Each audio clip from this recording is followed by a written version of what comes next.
பகவத்கீதா அத்தியாயம் 14, 4, 5, 6. மம யோனிசு ஒரு ஸ்லோகம். சத்துவம் ரஜஸ்தம 3 குணங்கள் பற்றி ஒரு ஸ்லோகம். தத்ர சத்துவம் நிர்வலத்வாத் இது ஒரு ஸ்லோகம். 3 ஸ்லோகம். குந்தியின் மகனே, எல்லா யோனிகளில் எத்தனை உருவங்கள் உள்ளனவோ அத்தனைக்கும் பிரகிருதிதான் தாய். நான் விதையளிக்கும் தந்தை.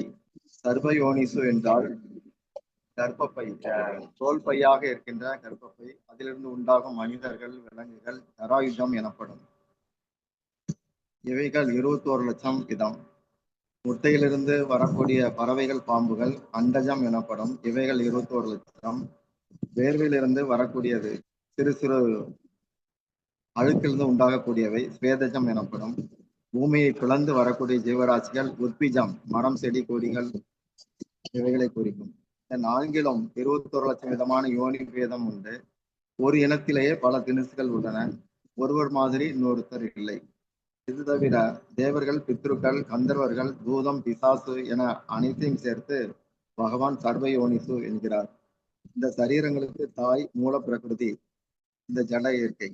பிரகிருதிக்குள் விதை தருபவராக இறைவன் பகவான் இருக்கிறார். இவ்விதமாக கிருஷ்ணர் அனைவருக்கும் தந்தை ஆகிறார். மூர்த்தைய என்பது வடிவம். பூத பிசாசுகள் வடிவம் இல்லை என்றாலும் காற்றை கொண்டு அவைகள் இயங்குவதால் அவைகள் அருவ மூர்த்தைய. 5வது ஸ்லோகம். பெருந்தோளாய் பிரகிருதியிலிருந்து உண்டாகின்ற முக்குணங்களும் அழிவற்ற ஜீவாத்மாவை அழியும் சரீரத்துக்குள் கட்டுப்படுத்துகின்றன. வழக்கம். பிரகிருதி குணமயம் ஆகும். அதாவது ஜட இயற்கை 3 குணங்களானது. இந்த குணங்கள் அழிவற்ற ஆன்மாவை சரீரத்தில் சிக்க வைக்கிறது. சுதந்திரமானவன் இவ்வாறாக அடிமையாகிறான். சரீரத்தில் ஜீவன் நான் எனதும் இருவித தொடர்பில் இருப்பான்.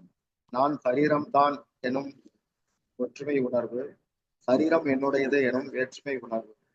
இவ்வாறாக நான் என்பது அகந்தை, எனது என்பது மமதை ஆக உள்ளது. திருமணமான பெண் கணவன் வீட்டுடன் தன்னை இணைத்துக் கொள்வாள். கணவனது வீட்டில் இருக்கும் அனைத்தையும் தன்னுடன் தொடர்புடையவளாக மாற்றிக்கொள்கிறாள்.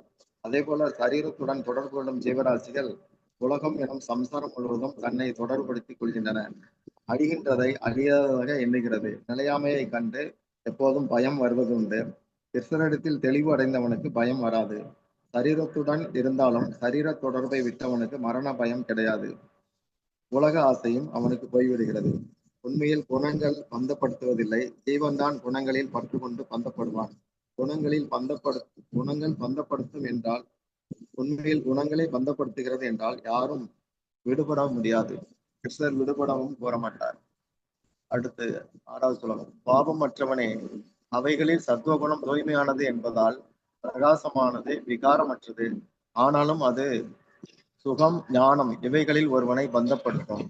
சாந்த குணம் உயர்ந்ததுதான் என்றாலும் அவர்களுக்கு பேர் புகழ் போன்ற சுகத்திலும் ஞானத்திலும் அடிமைப்பட்டு போகக்கூடிய தன்மை உண்டு. அவிநாசி எனப்படும் ஆத்மாவை, அடிவற்றவனான ஜீவனை குணங்கள் தான் அழியும் சரீரத்தில் பந்தப்படுத்துவதாக கிருஷ்ணர் சொன்னார்.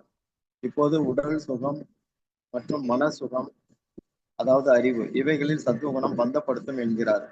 சத்துவகுணம் நிர்மலமானது, தூயது, கலங்கமற்றது, பிரகாசமானது என்பதால் அனைத்தையும் அது விளங்கச் செய்யும்.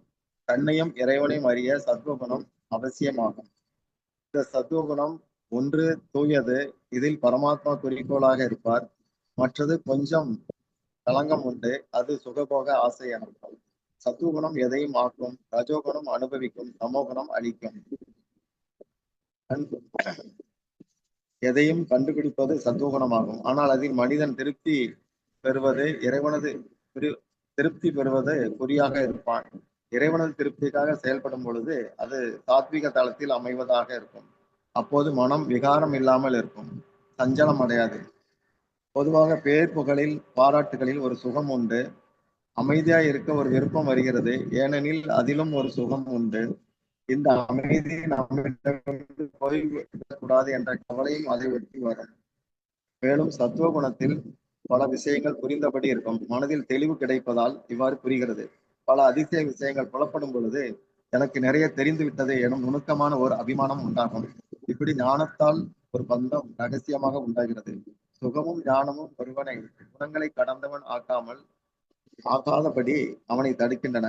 இந்த விஷயங்களில் ஒருவர் கவனமாக இருக்க வேண்டும். பற்றற்று இருந்தால் பரமாத்மாவை நெருங்கலாம். சுகம் ஞானம் இடைஞ்சல் அல்ல, அதில் உள்ள விருப்பம்தான் இடைஞ்சல். குணம் பிரகிருதியில் உடையது குணம். சத்துவ குணத்தில் அவன் குணங்களை கடந்த நிலையில் இருந்தால் ஞானம் கண்டிப்பாக உண்டாகும். தத்துவ ஞானம் பெற்றவனுக்கு நான் ஞானி எனும் எண்ணம் வராது.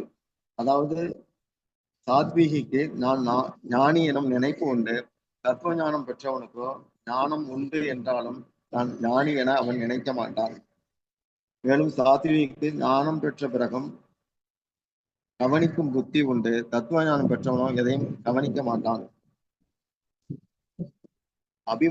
பொதுவாக அபிமானங்கள் நிஜ ஆன்மீக பேரின்பத்தை அனுபவிக்க விடாமல் தடுக்கிறது என்பது கருத்து. ஸ்ரீமத் பகவத்கீதா கி ஜெய்.